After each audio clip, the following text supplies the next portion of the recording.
إن الحمد لله والصلاة والسلام على نبي الله وبعد أقول قول هذا أستغفر الله ولكم فاستغفره إنه هو الغفور الرحيم সুপ্রিয় দর্শক শ্রোতা স্কাপ কেটিভির পক্ষ থেকে সকলকে সাদর আমন্ত্রণ জানাচ্ছি আজকের এই আলোচনাটি শোনার জন্য। আজ আমি অত্যন্ত গুরুত্বপূর্ণ একটি বিষয় আপনাদের সামনে উপস্থাপন করব ইনশাআল্লাহ।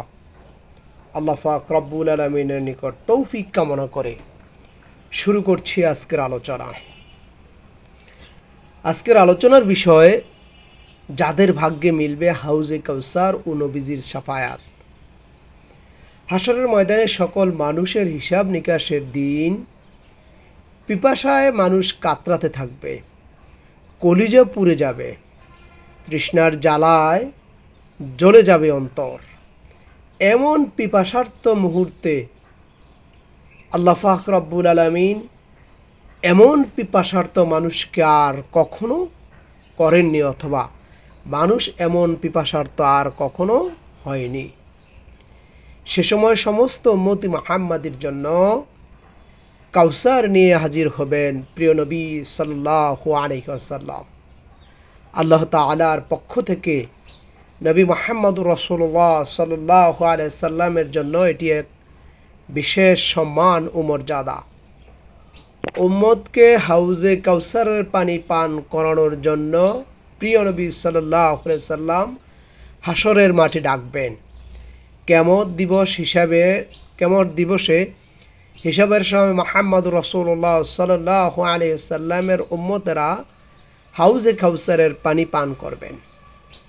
সে দিনটি কাফেরদের কাছে 50,000 বছরেরও পরিমাণ দীর্ঘ হবে বা এর চেয়ে বেশি দীর্ঘ হবে, আর মোমেনদের জন্য আল্লাহ তাআলা তা সহজ করে দিবেন।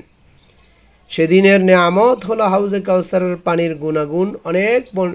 নেয়ামত এবং হাউজে কাউসারের পানির গুণাগুণ নিয়ে আল্লাহ রাসূলুল্লাহ সাল্লাল্লাহু আলাইহি সাল্লাম অনেক বর্ণনা করেছেন, যা আমরা রাসূলুল্লাহ সাল্লাল্লাহু আলাইহি সাল্লামের হাদিস থেকে স্পষ্টভাবে বুঝতে পারি। পবিত্র কুরআনুল কারীমে আল্লাহ পাক রব্বুল আলামিন স্পষ্ট করে নেয়ামতের কথা উল্লেখ করেছেন। আল্লাহ তাআলা তার বন্ধুকে হাউজে কাউসারের সম্মান দান করেছেন বলে ঘোষণা করেন। সূরা আল কাউসারে তিনি বলেন, নিশ্চয়ই আমি আপনাকে কাউসার দান করেছি, অতএব আপনি আপনার প্রতিপালকের উদ্দেশ্যে নামাজ পড়ুন এবং কুরবানি করুন। যে আপনার শত্রু সেই তো লেজ কাটা নির্বংশ। আমাদের নবী সাল্লাল্লাহু আলাইহি সাল্লাম হাউজ তার শরীয়তের মতোই বিশাল হবে, অর্থাৎ রাসূলুল্লাহ সাল্লাল্লাহু আলাইহি সাল্লামের হাউজে কাউসার অনেক বড় হবে। নিশ্চয়ই আমার হাউজ আইলা ও আদান দুটি স্থানের নাম এর দূরত্ব থেকেও বিস্তৃত হবে। এর পানি দুধের চেয়েও মিষ্টি হবে, সাদা হবে, মধুর চেয়েও মিষ্টি হবে, বরফের চেয়েও ঠান্ডা হবে। আর এর পানপাত্রগুলো তারকারাজির চেয়েও অনেক বেশি হবে। মুসলিম শরীফের বর্ণনা এটি এসেছে। এর পানি মেশকের চেয়ে অধিক সুগন্ধি হবে। রাসূলুল্লাহ সাল্লাল্লাহু আলাইহি সাল্লাম বলেন, আমার জীবন যার হাতে সেই সত্তার কসম, হাউজে কাউসারের পানপাত্রগুলো অন্ধকার রাতের আকাশে গ্রহ নক্ষত্রের সংখ্যার চেয়েও অনেক বেশি হবে। জান্নাতের পাত্র যে তা থেকে পান করবে, পরে সে আর পিপাসিত হবে না। জান্নাত থেকে দুটি নালা দিয়ে এতে পানি প্রবাহিত হবে। আহমদ, মুসলিম এবং নাসাই শরীফে এটি রয়েছে। যাদের ভাগ্যে এই পানি জুটবে, অর্থাৎ যারা এই পানির ভাগ্যবান পানকারী হবেন, আল্লাহ সুবহানাহু ওয়া তাআলা যাদেরকে হাউজে কাউসারের পানি পান করাবেন, রাসূলুল্লাহ সাল্লাল্লাহু আলাইহি সাল্লাম এর অনুসারী, সুন্নতের অনুসারী, তার পথ এবং মতের ধারক বাহকরাই তার কাছে হাউজে কাউসারের পাশে অবস্থান গ্রহণের সুযোগ পাবে। আর যারা কবিরা গুনাহ থেকে বেঁচে ছিল, আল্লাহ তাআলা বলেন, তোমরা যা তোমাদের যা নিষেধ করা হয়েছে তার মধ্যে যা কবিরা গুনাহ তা থেকে বিরত থাকলে আমি তোমাদের ছোট গুনাহগুলি ক্ষমা করে দেব এবং তোমাদের জন্য সম্মানজনক স্থানে প্রবেশ করাবো। সূরা নিসার 31 নম্বর আয়াতে আল্লাহ সুবহানাহু ওয়া তাআলা এই কথা বলেন। হাউজে কাউসার থেকে পানি পান করার আরও কারণের মধ্যে রয়েছে রাসূলুল্লাহ সাল্লাল্লাহু আলাইহি সাল্লামের উপর অধিক পরিমাণে যারা দরুদ পাঠ করবে তাদেরকে আল্লাহ সুবহানাহু ওয়া তাআলা হাউজে কাউসারের পানি পান করাবেন। আমল এবং এর প্রতিদানের মাঝে একটা সুন্দর মিল রয়েছে। যে দুনিয়ায় নবীর শরিয়াত অনুসরণ করবে, তার পথ ও মতকে আঁকড়ে ধরবে এবং এর উপরেই মৃত্যুবরণ করবে, সে তার আমলের প্রতিদান হিসেবে হাউজে কাউসারে উপনীত হবে। আর যে দ্বীনের মাঝে পরিবর্তন করবে, বেদাত করবে, সে সত্যি বিমুখ হওয়ার কারণে বাধাগ্রস্ত ও বঞ্চিত হবে। হাউজে কাউসারের প্রতি বিশ্বাস রাখা ইমানের অন্তর্ভুক্ত। যে হাউজে কাউসারের প্রতি ইমান রাখবে না তার ইমান থাকবে না। যাদের ভাগ্যে জুটবে নবীজির শাফায়াত, যেদিন কোনো শাফে থাকবে না, কোনো শাফায়াতকারী থাকবে না, আর আল্লাহ রাসূলুল্লাহ সাল্লাল্লাহু আলাইহি সাল্লাম ব্যতীত কেউ শাফায়াতের অধিকারী হবে না, সেদিন আল্লাহ রাসূলুল্লাহ সাল্লাল্লাহু আলাইহি সাল্লাম উম্মতি মুহাম্মাদের জন্য শাফায়াত করবেন। হাশরের ময়দানে হিসাব নিকাশের পালা শেষ। কারোর জন্য জান্নাতের ফয়সালা হবে, কারোর জন্য জাহান্নামের ফয়সালা হবে। কেউ অল্প কিছু আমলের জন্য আটকে আছেন, কারো বা রহমতের প্রত্যাশায় একটুখানি সুপারিশের জন্য বান্দারা দৌড়াদৌড়ি করবেন নবীদের ধারে ধারে।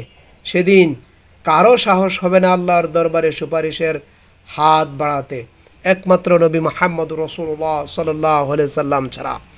নবী সাল্লাল্লাহু আলাইহি সাল্লাম বলেন, আমি তখন আল্লাহর আরশের নিচে এসে সিজদায় পড়ে কান্নাকাটি করতে থাকবো। অতঃপর আল্লাহর তরফ থেকে বলা হবে, আপনি মাথা উঠান, আপনার প্রার্থনা কবুল করা হবে। রাসূলুল্লাহ সাল্লাল্লাহু আলাইহি সাল্লাম মাথা উঠাবেন এবং বলবেন, হে প্রভু, তুমি আমার উম্মতদেরকে ক্ষমা করো। আল্লাহ তাআলা বলবেন, হে আমার প্রিয় নবী, আমার নিরপরাধ বান্দাদের বেহেশতের ডান দিক থেকে দরজা দিয়ে প্রবেশ করান, অন্য দরজা দিয়ে ইচ্ছা করলে প্রবেশ করাতে পারেন। হযরত আবু হুরায়রা রাদিয়াল্লাহু তাআলা আনহু হইতে বর্ণিত, তিনি বলেন, আমি এক দাওয়াতে নবী সাল্লাল্লাহু আলাইহি সাল্লামের কাছে ছিলাম। নবী সাল্লাল্লাহু আলাইহি সাল্লাম বলেন, আমি কিয়ামতের দিন সকলের সর্দার হব। সে কঠিন দিনে কষ্ট সইতে না পেরে মানুষ অস্থির হয়ে যাবে এবং কার দ্বারা সুপারিশ করলে আল্লাহ কবুল করবেন এমন খোঁজাখুঁজি করতে থাকবে। তারা অন্যান্য নবীগণের নিকট থেকে ব্যর্থ হয়ে সর্বশেষ সমস্ত লোক রাসূলুল্লাহ সাল্লাল্লাহু আলাইহি সাল্লামের কাছে এসে বলবে, আপনি সর্বশেষ ও সর্বশ্রেষ্ঠ নবী, আমাদের কষ্ট তো আপনি দেখেছেন, এখন দরবারে ইলাহিতে আমাদের জন্য সুপারিশ করুন যাতে আমাদের পরিত্রাণ দেওয়া হয়। নবী সাল্লাল্লাহু আলাইহি সাল্লাম বললেন, আল্লাহ তাআলার কাছ থেকে এত দূরে এসে এক দূত এসে জানালেন যে আল্লাহ তাআলা আমাকে দুটি প্রস্তাব পাঠিয়েছেন। দুটি প্রস্তাবের মধ্যে একটি গ্রহণ করতে হবে। প্রস্তাব দুটি হলো, আমার অর্ধেক উম্মত বিনা হিসাবে বেহেশতে দেওয়া হবে, অথবা আমি যে উম্মতের জন্য আমার ইচ্ছামতো সুপারিশ করতে পারবো। আমি সুপারিশ করার ক্ষমতাটাই গ্রহণ করেছি, কাজে আমি মুশরিক ব্যতীত সকলের জন্য শাফায়াত করব। হযরত আবু হুরায়রা রাদিয়াল্লাহু তাআলা আনহু বলেন, নবী সাল্লাল্লাহু আলাইহি সাল্লাম ইরশাদ করেন, আল্লাহ তাআলা সকল নবীদেরকেই একটি বিশেষ ক্ষমতা দিয়েছেন, তা এটাই যে তাদের একটি দোয়া অবশ্যই কবুল করা হবে। সকল নবী প্রয়োজন মোতাবেক এক জিনিস চেয়ে নিয়েছে এবং তারা সকলেই পার্থিব জিনিস চেয়েছেন, কিন্তু আমাদের নবী সাল্লাল্লাহু আলাইহি সাল্লাম বলেন, আমি এই সুযোগ পৃথিবীতে গ্রহণ করিনি। রোজ হাসরে আমি আমার প্রাপ্য আদায় করব এবং তা হবে আমার উম্মতের নাজাতের জন্য সুপারিশ করা। যাদের জন্য হবে সুপারিশ, রাসূলুল্লাহ সাল্লাল্লাহু আলাইহি সাল্লাম কিয়ামতের ময়দানে যাদের জন্য সুপারিশ করবেন, হাসরের ময়দানে মানুষ অতিষ্ঠ হয়ে অতি শীঘ্রই হিসাব নিকাশ কাজ শুরু করার জন্য সকল নবীদের কাছে যেতে শুরু করবেন। কিন্তু সকলেই অপারগতা প্রকাশ করার পর বিশ্বনবী হযরত মুহাম্মদ মুস্তাফা সাল্লাল্লাহু আলাইহি ওয়াসাল্লামের কাছে উপস্থিত হবে এবং তিনি পৃথিবীর সকল মানব জাতির জন্য সুপারিশ করবেন। দ্বিতীয় সুপারিশ হবে প্রথম পর্যায়ে মুমিনদের হিসাব নিকাশ ছাড়াই বেহেশতে যাওয়ার অনুমতি দেওয়ার জন্য। এটি হবে শেষ নবী সাল্লাল্লাহু আলাইহি সাল্লামের সুপারিশ। তৃতীয় সুপারিশটি হবে নিজ অপকর্মের জন্য জাহান্নামে যাওয়ার উপযুক্ত হয়ে পড়েছে তাদেরকে ক্ষমা করে দেওয়ার জন্য। এই সুপারিশ নবীজি করবেন এবং উলামা, শুহাদা এবং মুমিনরাও করবেন। চতুর্থ সুপারিশ হবে ওই সকল গুনাহগারদের জন্য যাদেরকে জাহান্নামে দাখিল করা হয়েছে, তাদের জাহান্নামের আগুন থেকে মুক্তি দেওয়ার জন্য প্রার্থনা করা হবে। আম্বিয়ায়ে কেরাম এবং ফেরেশতাদের জন্য এই ফেরেশতারা এই জন্য সুপারিশ করবেন। পঞ্চম সুপারিশ করা হবে যাদের বেহেশতে দাখিল করা হয়েছে তাদের মর্যাদা আরও বাড়িয়ে দেওয়ার জন্য। যারা সুপারিশ থেকে বঞ্চিত হবেন, কিয়ামত দিবসে অনুষ্ঠিত শাফায়াত থেকে বঞ্চিত হবে যারা প্রকাশ্যে শিরক কুফরি গুনাহে লিপ্ত ছিল এবং এর উপরেই মৃত্যুবরণ করেছে, তাদের সম্পর্কে আল্লাহ তাআলা ইরশাদ করেন, আহলে কিতাবদের মধ্যে যারা কাফের, যারা মুশরিক, তারা জাহান্নামের আগুনে স্থায়ীভাবে থাকবে, তারাই সৃষ্টির অধম। সূরা আল বাইয়িনার 6 নম্বর আয়াতে আল্লাহ সুবহানাহু ওয়া তাআলা বলেন, যারা চিরস্থায়ীভাবে জাহান্নামে থাকবে তাদের কোনো রক্ষাকারী বা সাহায্যকারী নেই। এ প্রসঙ্গে মহান আল্লাহ সুবহানাহু ওয়া তাআলা বলেন, সে ব্যক্তিকে কে বাঁচাতে পারে যার উপর আযাবের ফয়সালা হয়ে গেছে? তুমি কি তাকে বাঁচাতে পারো যে জাহান্নামে রয়েছে? সূরা জুমারের 19 নম্বর আয়াতে আল্লাহ সুবহানাহু ওয়া তাআলা এই কথা বলেন। এই কথা থেকে বোঝা যায় এসব জাহান্নামীদের জন্য কোনো শাফায়াতকারী নেই কোনো রক্ষাকারী। তাদের ব্যাপারে কোনো শাফায়াত গ্রহণ করা হবে না, কারণ তারা ঈমান শূন্য ছিল। তা মহান আল্লাহ তাআলা ইরশাদ করেন, সুতরাং সুপারিশকারীদের শাফায়াত তাদের কোনো উপকারে আসবে না। তিনি আরও বলেন, জালিমদের জন্য কোনো বন্ধু নেই এবং এমন কোনো শাফায়াতকারী নেই যার শাফায়াত গ্রহণ করা হবে। আল্লাহ পাক রব্বুল আলামিন সূরা আল গাফিরের 18 নম্বর আয়াতে কথা বলেন। এছাড়া যারা আল্লাহর দ্বীনের মধ্যে বিকৃত সৃষ্টি করেছে অথবা এর মধ্যে পরিবর্ধন করেছে, তাদের অবস্থাও সম্পূর্ণ আশঙ্কাজনক, কারণ তারা হাউজে কাউসারের পানি পান করতে পারবে না।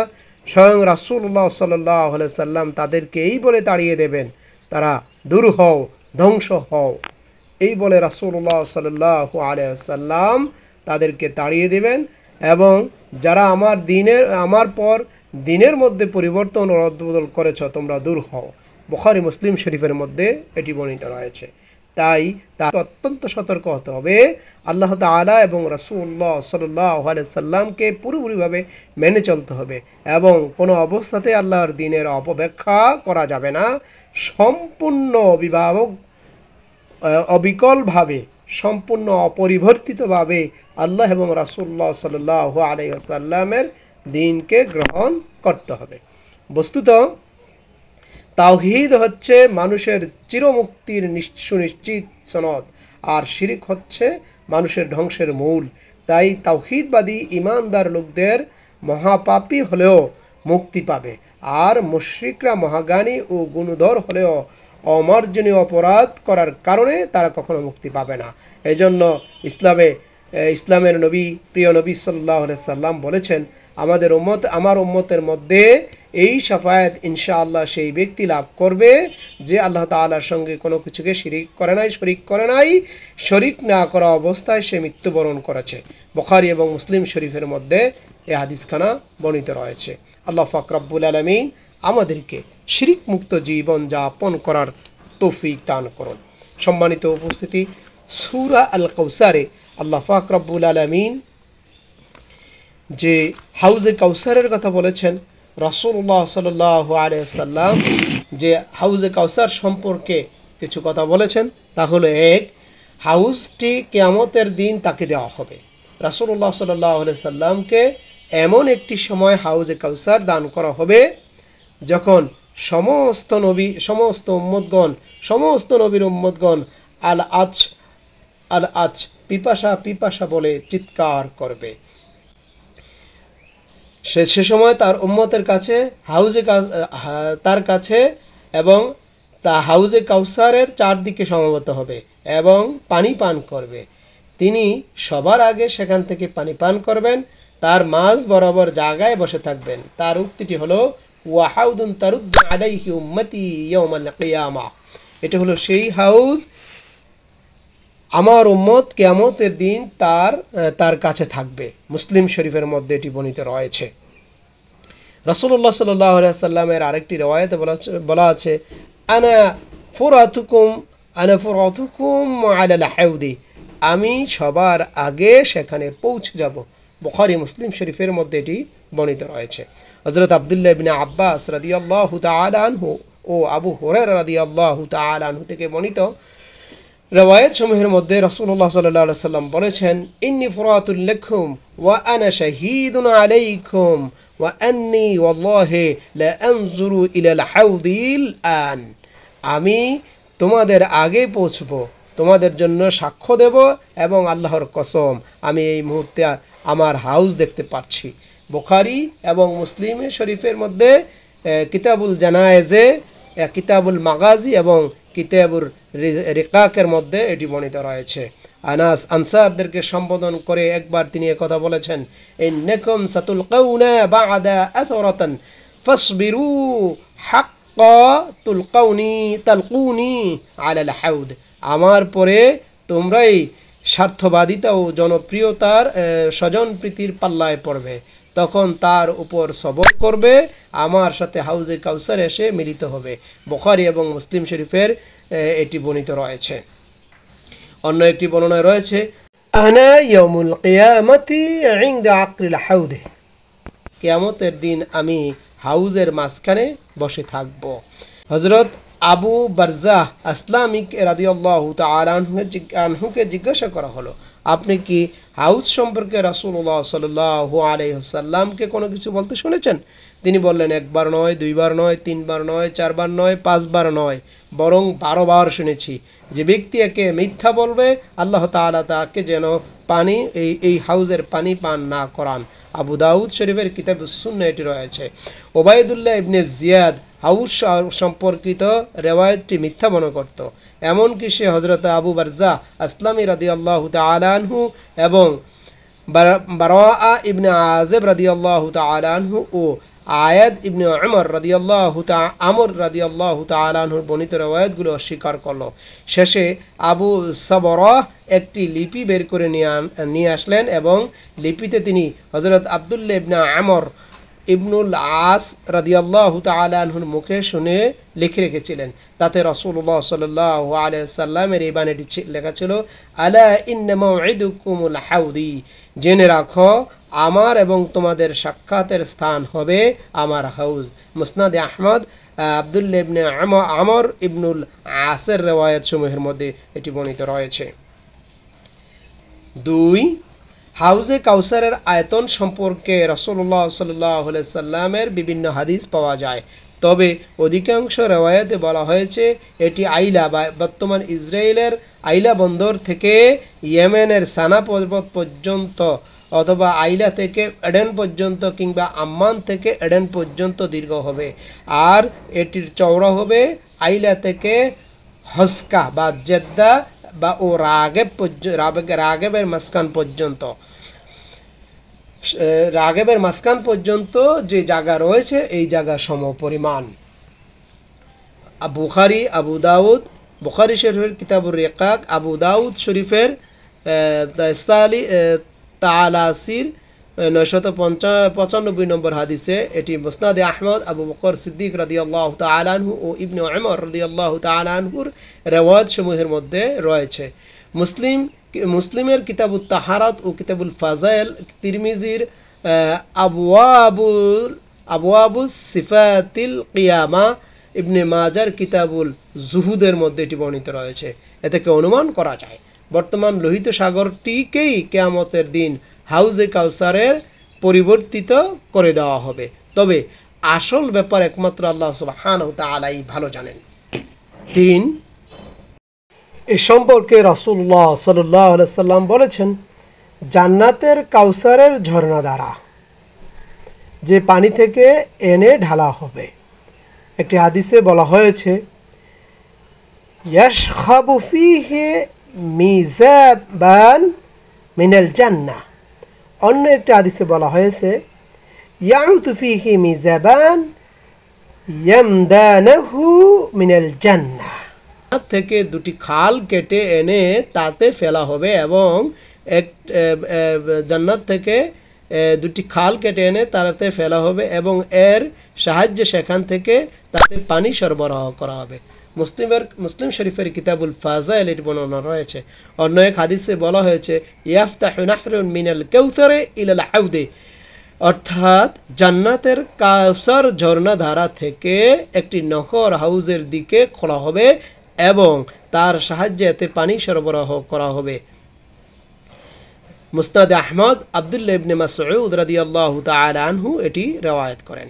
4, হাউজে কাউসারের অবস্থা সম্পর্কে রাসূলুল্লাহ সাল্লাল্লাহু আলাইহি সাল্লাম বলেছেন যে তার পানি হবে দুধের চাইতে সাদা, আবার কোন কোন রওয়ায়াতে বলা হয়েছে দুধের চাইতে বেশি সাদা, বরফের চাইতে বেশি ঠান্ডা, মধুর চাইতে বেশি মিষ্টি। তার তলদেশে মাটি হবে মিশকের চাইতে বেশি সুগন্ধি। আকাশে যত তারকা আছে ততটি সুরাহি তার পাশে রাখা হবে। তার পানি একবার যে পান করবে দ্বিতীয়বার পিপাসা লাগবে না, পিপাসার্ত হবে না। আর তার পানি যে একবার পান করেনি তার পিপাসা কোনোদিন মিটবে না। সামান্য শাব্দিক হেরফের এই কথাগুলো অসংখ্য হাদিসে উদ্ধৃত রয়েছে। বুখারীর কিতাবুর রিকাক, মুসলিম কিতাবুত তাখারাত, কিতাবুল ফাজাইল, মুসনাদ আহমদের আব্দুল্লাহ ইবনে মাসউদ রাদিয়াল্লাহু তাআলা আনহু ও ইবনে উমর, আব্দুল্লাহ ইবনে আমর ইবনুল আস এর বর্ণিত রওয়ায়াত সমূহে তিরমিজি শরীফে এটি রয়েছে। 5, রাসূলুল্লাহ সাল্লাল্লাহু আলাইহি ওয়াসাল্লাম বারবার তার সময়ের লোকদের সতর্ক করে দিয়ে বলেছেন, আমার পরে তোমাদের মধ্য থেকে যারাই আমার তরিকা পদ্ধতি পরিবর্তন করবে তাদেরকে হাউজে কাউসার থেকে হটিয়ে দেওয়া হবে এবং এর পানির কাছেও তাদের আসতে দেওয়া হবে না। আমি বলবো, এরা আমার লোক। জবাবে আমাকে বলা হবে, আপনি জানেন না আপনার পরে এরা কি করেছে। তখন আমিও তাদেরকে তাড়িয়ে দেব। আমি বলবো, দূর হয়ে যাও। এই বক্তব্যটি অসংখ্য হাদিসে উল্লেখ রয়েছে। বুখারী শরীফের কিতাবুল ফিতানে, কিতাবুর রিকাকে, মুসলিম শরীফের কিতাবুত তাকারাত, কিতাবুল ফাজাইল, মুসনাদ আহমদ ইবনে মাসউদ ও আবু হুরায়রা রাদিয়াল্লাহু তাআলা আনহুর বর্ণিত হাদিস সমূহের মধ্যে, ইবনে মাজার কিতাবুল মানাসিকের মধ্যে এটি রয়েছে। উক্ত রওয়ায়াতে উদ্ধৃত হাদিসের শব্দগুলি বড়ই হৃদয়স্পর্শী।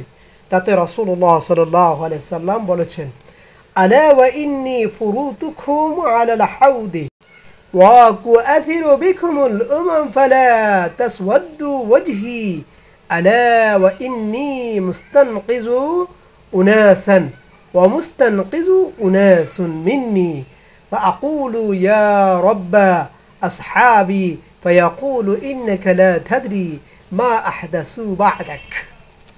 এর মধ্যে যে বিষয়গুলি সাবধান করে দেওয়া হয়েছে তা হলো, আমি তোমাদের আগে হাউজের কাউসারে উপস্থিত হব, তোমাদের মাধ্যমে অন্যান্য উম্মতদের মোকাবিলায় আমি নিজের উম্মতকে বিপুল সংখ্যার জন্য গর্ব করতে থাকব। সে সময় আমার মুখে কালিমা লেপন করো না, সাবধান হয়ে যাও। কিছু লোককে আমি ছাড়িয়ে নেব আর কিছু লোককে আমার কাছ থেকে ছাড়িয়ে নেওয়া হবে। আমি বলবো, হে আমার রব, এরা তো আমার সাহাবী। তিনি বলবেন, তুমি জানো না তোমার পরে এরা কি করেছে, অভিনব কি কাজ করেছে। ইবনে মাজার বক্তব্যটি হচ্ছে, এই শব্দগুলি রাসূল সাল্লাল্লাহু আলাইহি সাল্লাম আরাফাতের ময়দানের ভাষণে বলেছিলেন। 6, এভাবে রাসূলুল্লাহ সাল্লাল্লাহু আলাইহি সাল্লাম তারপর থেকে নিয়ে কিয়ামত পর্যন্ত সময়কালের সমগ্র মুসলিম মিল্লাতকে সতর্ক করে দিয়েছেন, তোমাদের মধ্য থেকে যারাই আমার পথ থেকে সরে গিয়েছ বা সরে যাবে, অন্য পথে চলবে, তার মধ্যে রদবদল করবে, তাদেরকে হাউজের কাছ থেকে সরিয়ে দাও। আমি বলবো, হে আমার রব, এরা তো আমারই উম্মত। জবাবে বলা হবে, আপনি জানেন না আপনার পরে এরা কি করেছে, কি পরিবর্তন করেছে, আপনার পথের উল্টো দিকে চলে গিয়েছিল, তখন আমিও তাদেরকে দূরে তাড়িয়ে দেব এবং তাদেরকে হাউজের ধারে কাছেও আসতে দেব না। হাদিসগুলির মধ্যে রাসূলুল্লাহ সাল্লাল্লাহু আলাইহি সাল্লাম এই বিষয়ে সম্মিলিত অসংখ্য হাদিস উল্লেখিত রয়েছে।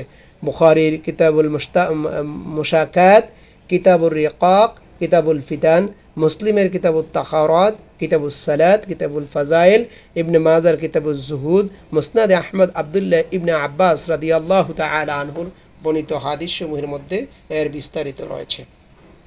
সুপ্রিয় দর্শক শ্রোতা, আমরা এতক্ষণ পর্যন্ত হাউজে কাউসারের পরিবৃত্তি এবং হাউজে কাউসারে রাসূলুল্লাহ সাল্লাল্লাহু আলাইহি সাল্লাম কাদেরকে হাউজে কাউসারের পানি পান করাবেন এবং কারা হাউজে কাউসারের কাছে থাকবেন এবং আল্লাহ পাক রব্বুল আলামিনের অশেষ কৃপায় কারা হাউজে কাউসারের পানি পান করবেন এবং কাদেরকে হাউজে কাউসারের পানি পান করতে দেওয়া হবে না, এতদ্দ বিষয় আমি আপনাদের সামনে উপস্থাপন করলাম। আল্লাহ পাক রব্বুল আলামিনের নিকট আমরা প্রত্যাশা করছি তিনি যেন আমাদেরকে হাউজে কাউসারের পানি নসিব করেন, তিনি যেন আমাদেরকে কবুল করেন। আমরা যেন কিয়ামতের ময়দানে যখন সকল মানুষ পিপাসার্ত অবস্থায় স্থির হয়ে যাবে, আমরা যেন হাউজে কাউসারের পানি পান করতে পারি। হাউজে কাউসারের পানি পান করার মাধ্যমে আমরা যেন জান্নাতে প্রবেশ করতে পারি, সেই প্রত্যাশা রেখে, সেই দোয়া কামনা করে আল্লাহ পাক রব্বুল আলামিনের নিকট সেই প্রত্যাশা রেখে শেষ করছি। ওমা তৌফিক ইল্লা বিল্লাহ। আসসালামু আলাইকুম ওয়া রাহমাতুল্লাহি তাআলা ওয়া বারাকাতুহু।